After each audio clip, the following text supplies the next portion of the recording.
Now, one of the first things that happened in my life that brings me to this topic was I grew up in a very Christian household. And every Sunday I would go to church and I'd watch my grandpa preach. And when I was looking in the Bible, they used to have these at least old Bibles used to have these vintage maps that were the insides of the Bible cover. And it would have all of the cities of the Holy Land labeled. So from Egypt all the way up through modern day Lebanon. And I would stare at that map and I would think about what was life like for an ancient person living in the Holy Land during biblical and ancient times. And there was one day where we were going through the book of Exodus, and I came across Exodus 12:12. And Exodus 12:12 talks about how the God of the Israelites, Yahweh, says, "On that same night I will pass through Egypt and strike down every firstborn of both people and animals, and I will bring judgment on all the gods of Egypt. I am the Lord."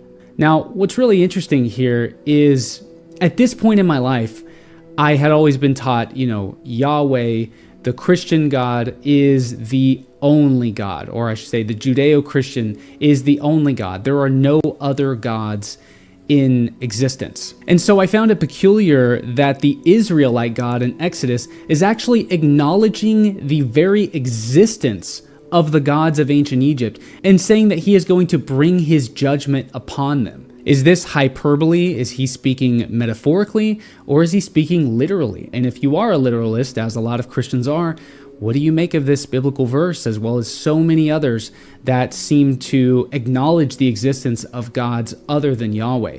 Could it be that, like in the Bible, it says, "You will put no other gods before me," but there are other gods? And what exactly are those gods?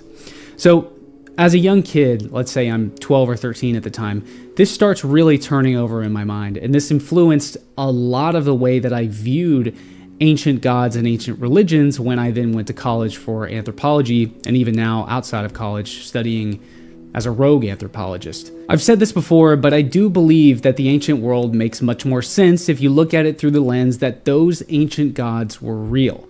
And I know that this sounds absolutely ridiculous to some of you, but stick with me here. When ancient priests stepped into the temple of Karnak, when Amenhotep III stepped into the sanctum of Luxor to meet with Amun, when the oracle of Delphi was possessed by the essence of Zeus, I don't think that this was metaphorical. I think that somehow, some way, this was actually happening. Two of my favorite lecturers, Jeremy McInerney and Robert Garland, both prefaced the Oracle of Delphi by saying, "I do not mean this in any metaphorical sense. This was literally happening." Now, does this mean that Zeus actually exists somewhere out there in the ether?